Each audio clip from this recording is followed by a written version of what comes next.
오늘은 12월 17일 욥기 36장 1절부터 15절까지의 말씀입니다.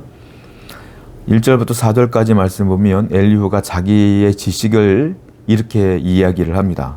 한번 읽어볼까요? 1절 엘리후가 말을 이어 이르되 나를 잠깐 용납하라. 내가 그대에게 보이리니 이는 내가 하나님을 위하여 아직도 할 말이 있음이라. 내가 먼 데서 지식을 얻고 나를 지으신 이에게 의를 돌려보내니라. 진실로 내 말은 거짓이 아니라 온전한 지식을 가진 이가 그대와 함께 있느니라.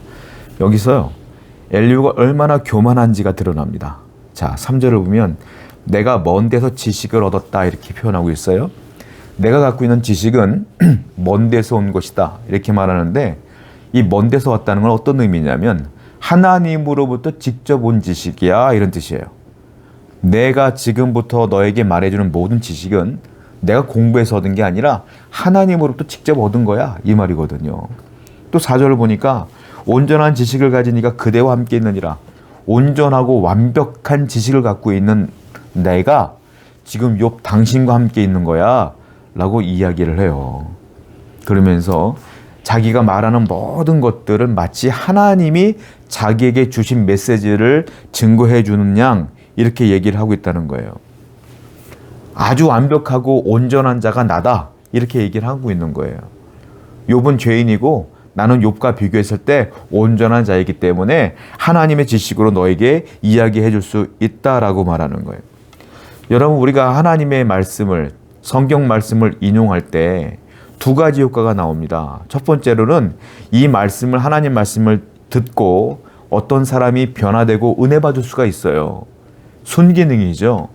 그런데 교만한 사람이 하나님 말씀을 인용해서 자기의 주장을 펼친다면 어떤 사람에게는 그것이 역기능으로 나타날 수가 있단 말이에요. 나를 그 말씀이 정죄하게 되고 상처 주게 되는 경우가 많아요.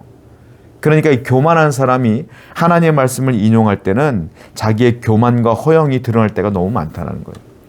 하나님의 말씀 그 자체가 사람을 변화시키고 회개시키고 은혜를 끼치는 말씀이어야 되는데, 이 말씀을 통하여 자신의 교만함과 자신의 우월감을 드러내려고 하는 사람들이 꽤 있다는 거예요. 그러니까 우리는 하나님의 말씀을 빙자하여 이야기하는 습관을 좀 버리셔야 돼. 내가 다른 사람보다 우월하다는 착각에서 벗어나야 된다는 거예요. 항상 그러므로 그리스도인들은 다른 사람을 나보다 낮게 여기는 겸손한 삶을 살아야 된다는 거예요. 5절부터 7절을 볼까요? 하나님은 능하시나 아무도 멸하시지 아니하시며 그의 지혜가 무궁하사 악인을 살려두지 아니하시며 고난받는 자에게 공의를 베푸시며 그의 눈을 의인에게서 떼지 아니하시고 그를 왕들과 함께 왕좌에 앉히사 영원토록 존귀하게 하시며. 이 말씀을 요약하자면 하나님은 완전한 의가 있다 이 말이에요. 또 하나는 완전한 능력이 있다 이 말이에요. 하나님을 능력 있고 의로운 분으로 이 엘리후는 이야기해주고 있어요. 이 말 자체는 상당히 정답이고요. 그리고 굉장히 은혜로운 말이에요. 하나님 외에는요, 완벽한 능력과 완벽한 의를 가질 수가 없어요. 인간은 이 두 가지를 함께 공유할 수가 없습니다. 왜냐하면 이 능력을 얻고 힘을 얻기 위해서는 편법을 사용하기 때문에 그래요. 그리고 의는 어떠한 능력과 어떤 힘과도 결탁되어서는 안 되는데, 사람들은 살다 보면 힘 있는 누구와 결탁할 수밖에 없거든요.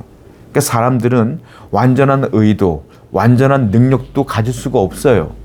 그런데 하나님은 완전한 능력과 완전한 의를 갖고 있다라고 엘리후가 이야기를 하는데, 여기까지는 참 좋으나 이렇게 이야기하는 의도가 있어서 이것이 참 문제라는 거예요.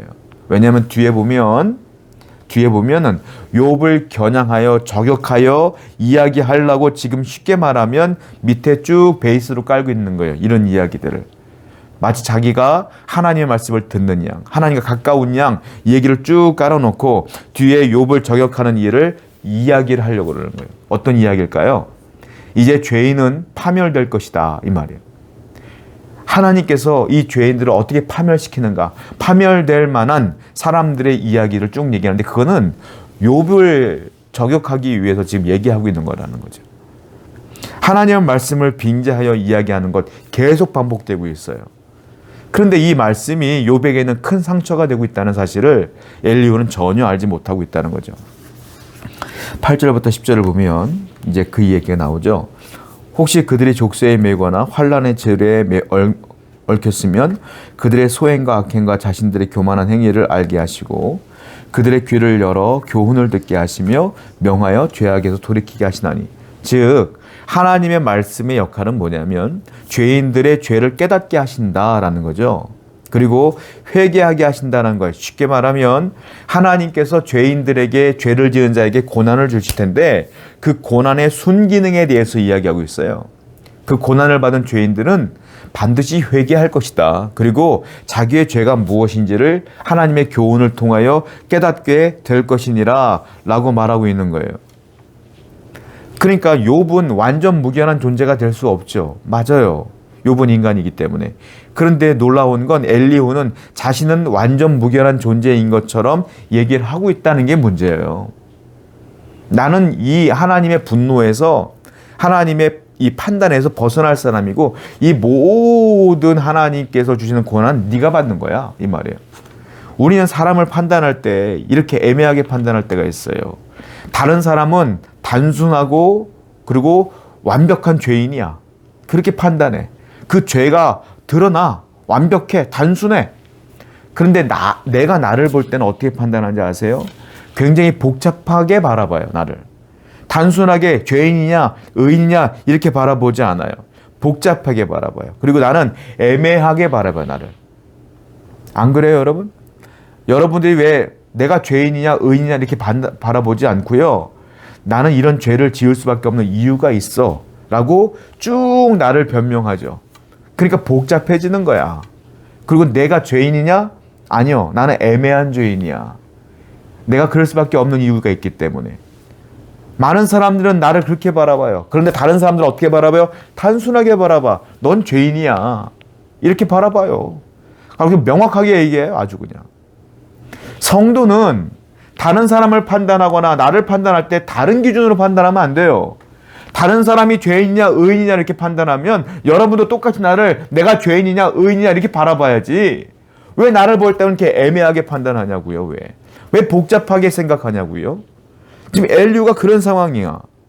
욥은 단순한 죄인이기 때문에 벌 받는 거고 나도 온전한 의인은 아니겠지만 너 같은 그런 단순한 완벽한 죄인은 아니야 라고 스스로 생각하고 있기 때문에 교만과 오만함이 있기 때문에 욥에 대한 우월감을 갖고 있는 거 아니겠느냐라는 거예요. 그러면서 하나님 대신에 내가 너를 판단하고 있는 거야 라고 얘기하고 있는 거예요. 자, 11절부터 14절 볼까요? 만약 그들이 순종하여 섬기면 형통한 날을 보내며 즐거운 해를 지낼 것이요 만약 그들이 순종하지 아니하면 칼에 망하여 지식 없이 죽을 거거든요. 쭉 얘기하는데 순종하는 자와 순종하지 않는 자, 즉 죄인과 의인과의 삶의 판단을 쭉 반대로 얘기하고 있어요. 순종하면 의인은 잘 먹고 잘 살 것이다. 죄인은 죽을 것이다. 욥을 향하여 얘기하고 있어요. 네 회개하지 않으면 너 죽어. 너 일찍 죽을 거야. 하고 협박하는 거예요. 세상에 가까운 사람이라고 앉혀놓고 친구에게 이렇게 말하고 있는 거예요. 당신은 회개하지 않으면 죽어. 하나님 얼마나 무서운 분인 줄 알아? 라고 말씀으로 협박하고 있는 거예요. 이런 협박이 어디 있어요? 마치 자신이 하나님 대신에 이 모든 것들을 판단해 주는 것처럼 얘기하고 있어요. 하나님 말씀을 빙자하여 상처를 주고 있어. 교만한 사람이 말씀을 이야기하기 시작하면 다른 사람에게 상처가 되는 겁니다. 사랑하는 성도 여러분, 여러분들은 가능하면 말씀을 빙자하여 다른 사람은 늘 판단하지 마십시오. 말씀을 빙자하여 사람들을 변화시키려고 하지 마세요. 여러분들이 말씀을 빙자하여 이야기한다는 것 자체가 여러분들은 의인이고 저 사람은 죄인이라는 우월감에 빠져 있기 때문에 그 말씀이 어쩌면 그 사람들에게는 은혜가 아니라 상처가 될 수가 있다는 거예요. 항상 그래서 우리는 누군가에게 교훈을 주길 원한다면 충분히, 아니 여러분들이 생각하는 것보다 더 충분히 기도하신 뒤에 그분과 대화하셔야 된다는 거예요. 오늘도 다른 사람을 판단하기 이전에 충분히 기도하고 나 스스로 돌이키는 여러분 되기를 축원드립니다. 기도하겠습니다. 하나님, 겸손하길 원합니다. 다른 사람과 나를 비교할 때 똑같은 죄인이라 이렇게 판단할 수 있는 지혜도 허락하여 주시옵소서. 말씀을 들고 서기 위해 우리가 밤낮없이 기도하고 충분히 묵상한 뒤에 말씀을 들고 서는 자가 될 수 있도록 인도하여 주옵소서. 예수님의 이름으로 기도드렸습니다. 아멘.